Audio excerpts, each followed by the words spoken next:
निर्मल के तो करंट है मेरे बराबर का। वो कहावत है ना कि आंख में रंग होना चाहिए, हस्ती में तेवर होना चाहिए, तो उसको आत्मसात करता है निर्मल। वो ये नहीं बता रहे, वो ये बता रहे हैं कि मैंने परशुराम जी के मुख्यमंत्री के लिए भी बात कही थी।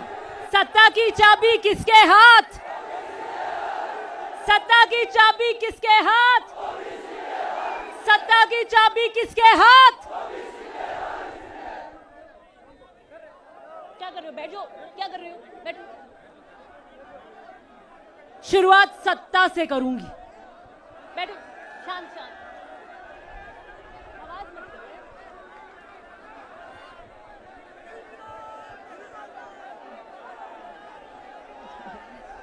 थोड़ी सी शांति रख। अरे भैया बैठो, वो नहीं बैठे, वो पीछे। थोड़ी सी शांति। बहुत मौके दूंगी नारों के लिए।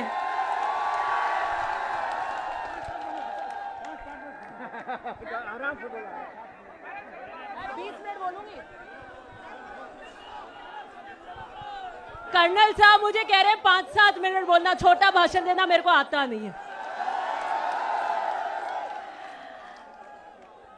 लाख बर्फ गिरे, लाख तूफान आए, वो फूल खिल के रहेंगे जो खिलने वाले। कितनी साफ गोई से। अब मुझे पता नहीं मेरे चाचा लगते हैं कि ताऊ लगते हैं कर्नल साहब। ताऊ लगते हैं। पूरा भाषण राजनीतिक चक्के छौके लगा के लास्ट में कह देते हैं भाषण नहीं, और हर बात देख रहे थे टेढ़ी नजर से मुझ पे।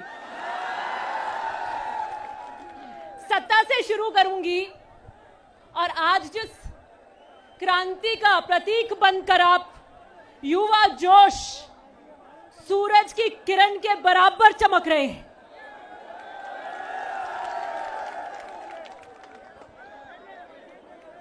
अभी कह रहे थे कि कुछ हजारों में आए, कुछ मुट्ठी भर बाजरे हिंदुस्तान का राज लुटा देते हैं, और कुछ मुट्ठी भर बाजरे मुझे ऐसा लगता है कि विश्व की बादशाहत दिलाने का जोश रखते हैं।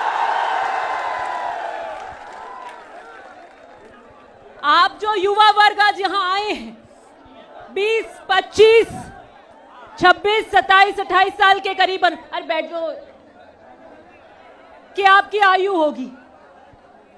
98 का किस्सा आज वो व्यक्ति भी जानता है जो 22 साल का है, जो जन्मा नहीं था उसमें।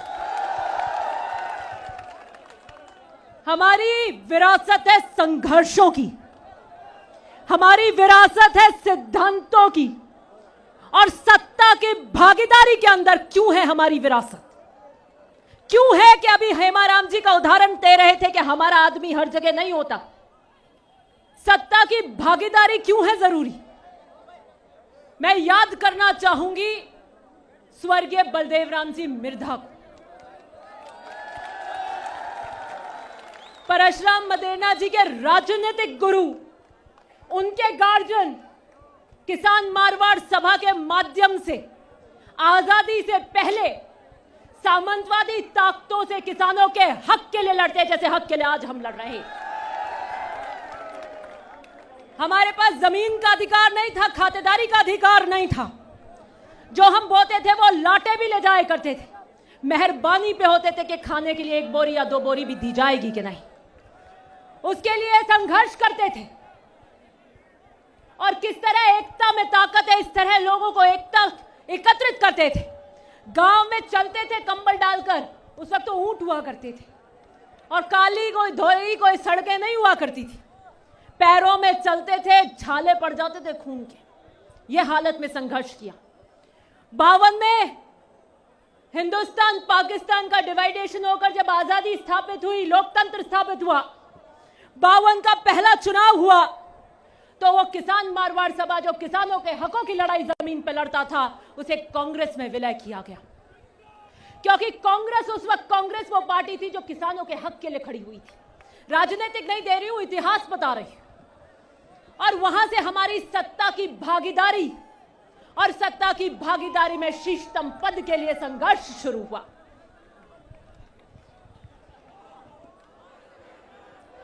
उसके बाद जो सत्ता की आलोचना करते हैं उन्हें कहना चाहती हूं कि सत्ता में क्यों आए, क्यों जरूरी था हमारे लोगों का सत्ता में आना, क्यों आज हम सत्ता में हैं, क्यों हमारा सत्ता में होना अनिवार्य है कि अपने लोगों की हकों की लड़ाई की पैरवी कर सके, वो तंबू गाड़ सके। 93 से 98 विपक्ष के नेता थे, तो बाद में जब सरकार कांग्रेस की आई और वाजपेयी जी ने आपको अधिकार दिया, उसका जो ब्लूप्रिंट का खाका तैयार किया था वो स्वर्गीय परशुराम जी मदेरणा ने किया।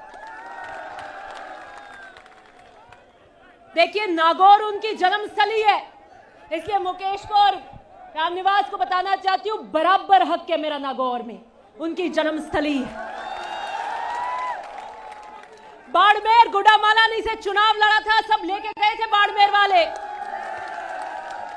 परशुराम मदेरणा की कर्म भूमि उस बाड़मेर से बराबर रिश्ता है मेरा। जोधपुर उनके अस्तित्व की पहचान है, वो मेरी धरती है।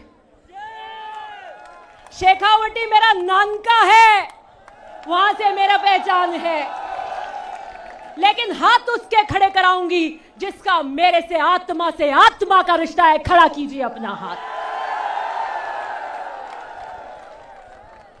गंगानगर से, चूरू से, बीकानेर से, सीकर से, हर चप्पे चप्पे से रिश्ता है, और हमारा आत्मा का रिश्ता है जो सबसे पवित्र है।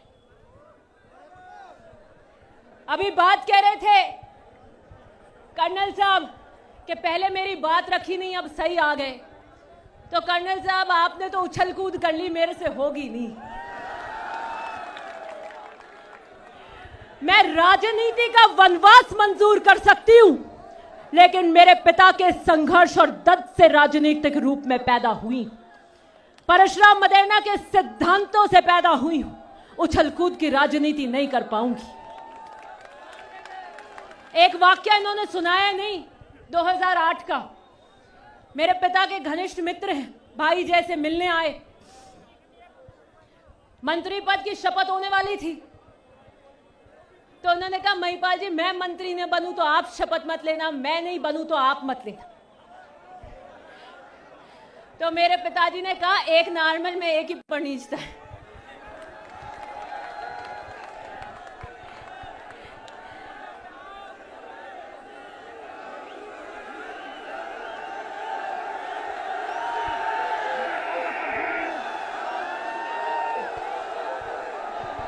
ये मजाक की बात है।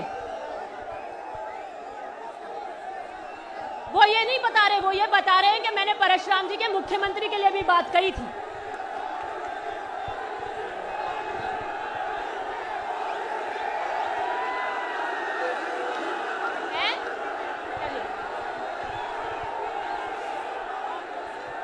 इसलिए राजनीतिक रूप से हमें आना जरूरी है।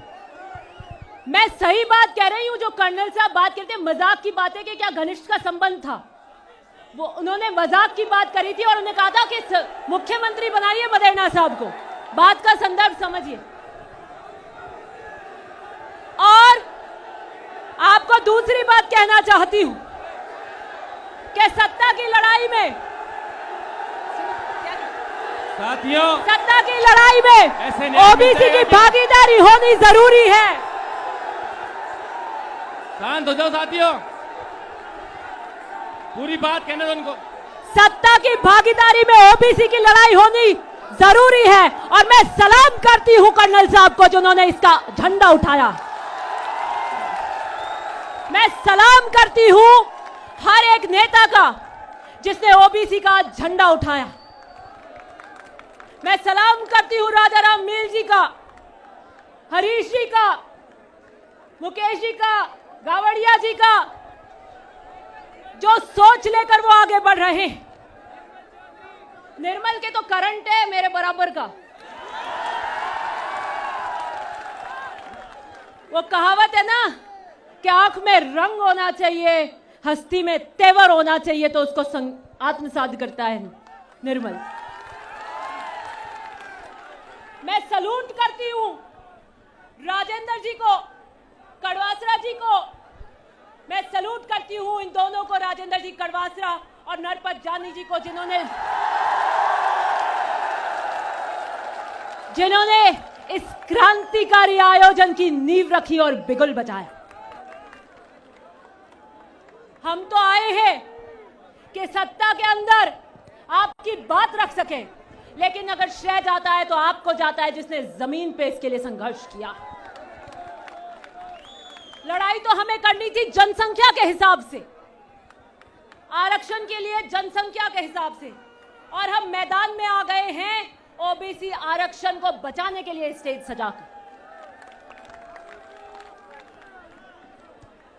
जो 3 बातें मुझसे पहले कर्नल साहब ने कही थी, क्योंकि उनका आदेश है कि थोड़ा छोटे में बोलना, कर्नल साहब का माइक लेते ही मेरे को आदेश था कि थोड़ा 5-7 मिनट में बोलना। बात तो उनकी रखनी पड़ेगी। जो रोस्टर का सिस्टम है उसमें जो विसंगतियां हैं वो सुधरनी चाहिए। अप्रैल 2018 का जो प्रपत्र है वो कैंसिल होना चाहिए।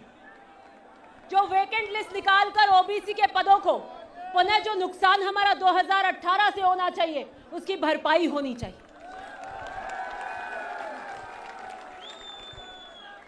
पुनः बताएं, हाँ रोस्टर वाला कह दिया। इसे पुनः यही कहना चाहती हूं कि बात उसूलों पे आ जाए तो टकराना जरूरी होता है, जिंदा को जिंदा नजर आना जरूरी होता है।